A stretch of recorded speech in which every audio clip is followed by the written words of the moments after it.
Tomorrow, there's baseball. Tomorrow, it's only a day away.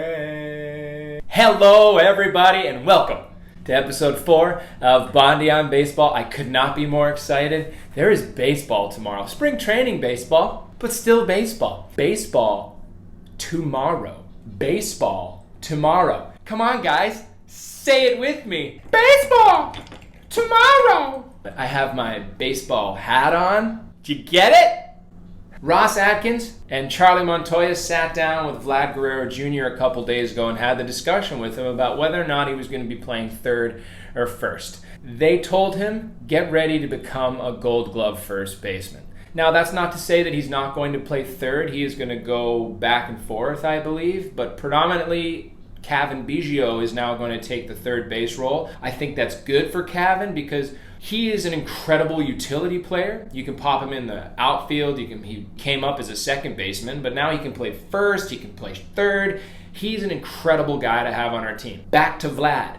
Vlad Guerrero Jr. Vlad lost 42 pounds over the winter. People were a little bit disappointed that he came in kind of not to his full physical potential. I want to cut Vlad a little bit of slack. Shining a spotlight on somebody being overweight is a little bit mean, especially this early in his career. 2020 was messed up for all of us. Everybody ate a little bit more. Another burger, a little bit of ice cream. They sat on the couch more. I think what happened with Vlad is understandable. In the minors, it was okay if his weight fluctuated because he could still smash the crap out of the ball. You hear stories all the time of guys coming up into the major leagues where everything's faster. So I think this is going to be good for Vlad. It's great for his health, but I don't want to just harp on it. And if he has a great year, I don't want people to say that it's just because he lost 42 pounds. It's not that. He's an incredible natural athlete.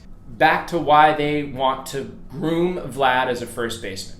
With all the excitement, have you forgotten about Austin Martin and Jordan Groshans? Austin Martin, we stole him in the draft. I have no idea. He was honestly off my radar, and when he was available to pick up last year, we got him and I was shocked. Yeah, people are like, oh, we didn't need an infielder, we needed who cares? He was arguably the top-ranked hitter in that draft. He is going to be a premier second baseman. So when Marcus Semien leaves, Austin Martin can come up. Quick question. Do you think that if Austin Martin signs a huge deal, that he's going to show up driving an Aston Martin?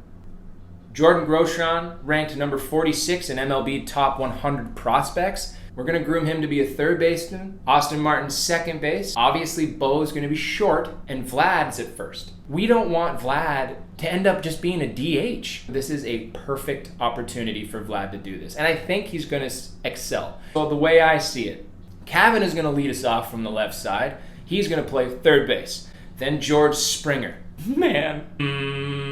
George Springer is going to hit in the second spot. He's going to be at center field. Bo Bichette out of the third spot at shortstop. Teoscar Hernandez in right field. Vlad Guerrero Jr. at first base. Now this is the spot where, depending on who's sort of more elite, I think Semien and Lourdes Gurriel can kind of flip-flop for the sixth spot. But right now, I'm going to have Marcus Semien, and he's going to be playing second base. Lourdes Gurriel Jr. in left field. Rowdy Tellez at DH, and Danny Jansen in the 9 spot behind the dish. Couple pieces that could be moved. If we wanted to give Teoscar a DH day, Randall Grichuk, he's a right fielder. I can't believe that we're talking about a guy that signed a 5-year, $52 million contract. He's making $10 million a year, and if he doesn't have a huge spring, Randall Grichuk's going to be on the bench.